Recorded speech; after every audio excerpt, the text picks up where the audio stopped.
Hello, everyone. Shape your beliefs and let your reality fill that space. That's the motto that came to me slowly and steadily over a period of time. Hi, I'm Kalyan S Rathore. I have a rare condition though. I am unable to acknowledge the boundaries between mathematics, science, and art. And therefore, for a long time after my industrial design education, I used to do a lot of work related to industries, manufacturing, sketching, designing. But then I never ever thought that I could break that ceiling into becoming an artist or a sculptor. Because I was tied down with my own beliefs. To be a sculptor, you had to know how to work with clay. To be a sculptor, you had to know how to chisel stone or wood. These were my beliefs. But certain things happened across a period of time. And like I said, the fact that I'm not able to differentiate between mathematics, science, and art, rather than being a disadvantage, started working in my favor. So my sculptures now come from a background or come from a genesis where I am myself unable to say what is art, where does art begin, and where does science or mathematical patterns happen. So, like I said, as a sculptor, I had ever, I had never imagined that I could be a sculptor without knowing how to work with clay or without knowing how to work with stone. Some 15 years ago, I got this opportunity when I was primarily designing furniture. A very prestigious organization got in touch with me, as they did with many other designers, to come up with a table. True story. So this table had to be stackable, that is, placed on top of each other when they didn't want to use it. Okay, that is common in the market. So this huge cafeteria would have about 50 odd tables. But then when they want to have an event, the tables would then stack up on each other and go to a corner. And I remember the architect telling me, when they are put away in a corner, it should not be an eyesore. Can it look almost like a sculpture? That's where something triggered in my mind. A table, I thought, how difficult can it be? Four legs and a top, and then you start stacking them together. Easy. I went on sketching, researching, and designing.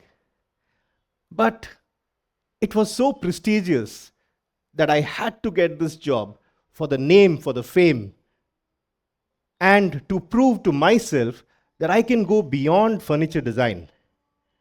And so I had, I think now in retrospect, put too much pressure on my mind, and I was frustrated. I thought I had hit a block, a mental block.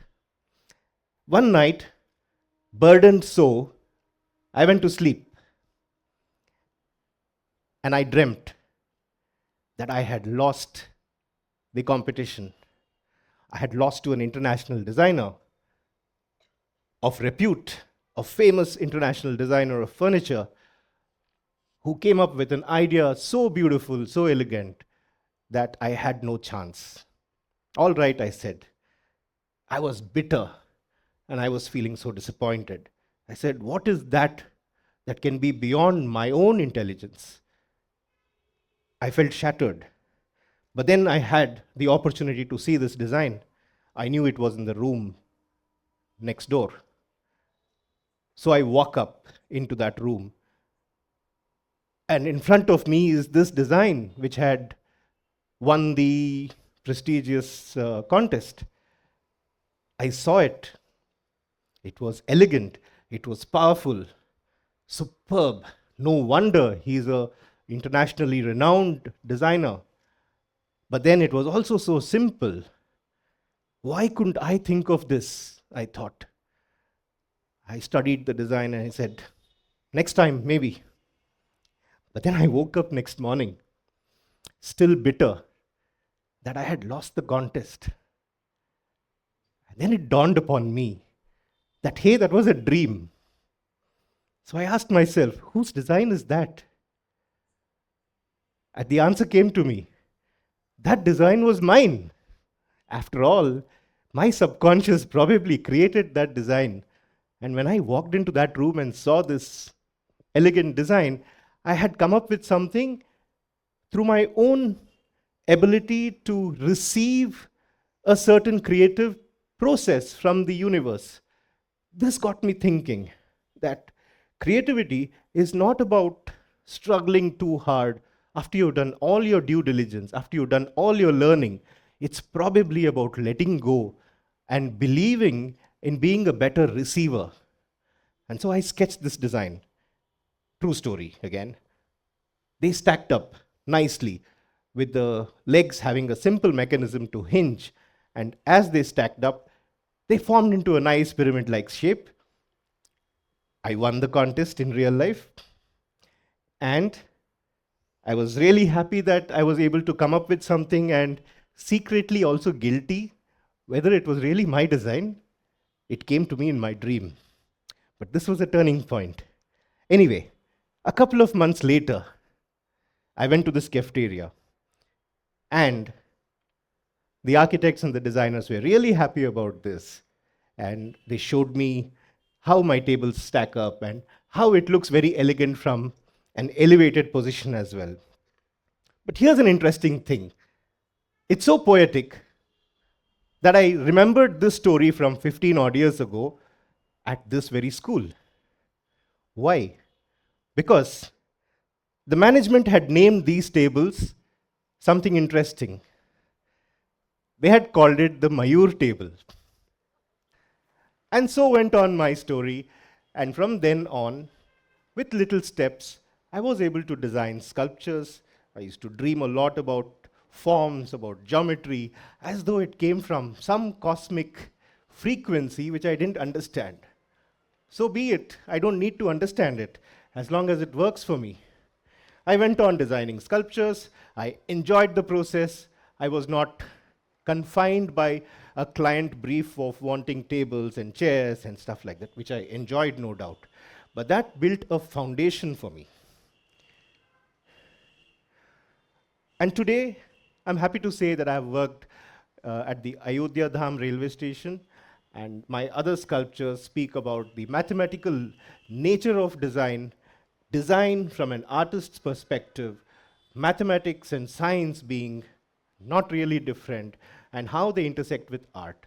So I always like to say, I love to explore the geometric predisposition of everything around us, be it the social structure, the family patterns, the patterns in our country, the society. Why not see everything as patterns? This is my motto as a sculptor. And with my industrial design background, not knowing how to use clay, I was able to come up with some interesting sculptures. Now, inspirations come from everywhere. Nothing can be ignored. The other interesting challenge I had about 8 or 9 years ago was this famous company came up to me and said, look, we have photographs of our employees, lakhs of photographs from a previous event.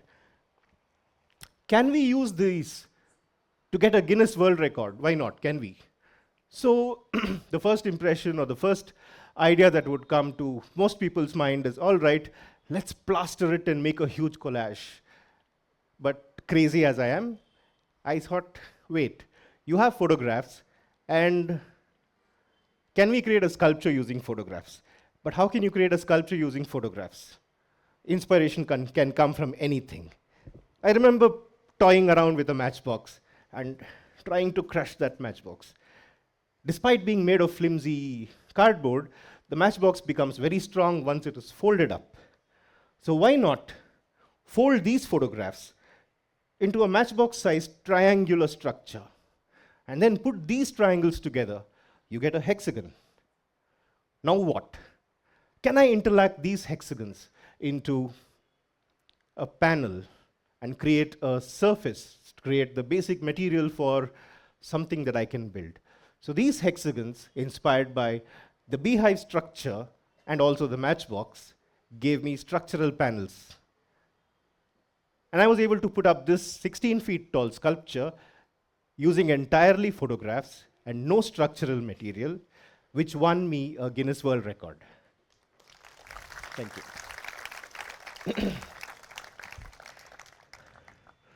The third phase of my life as a sculptor, and now I was proud that, all right, I put my mind to it. Creativity has no end. Let's see what challenge comes next.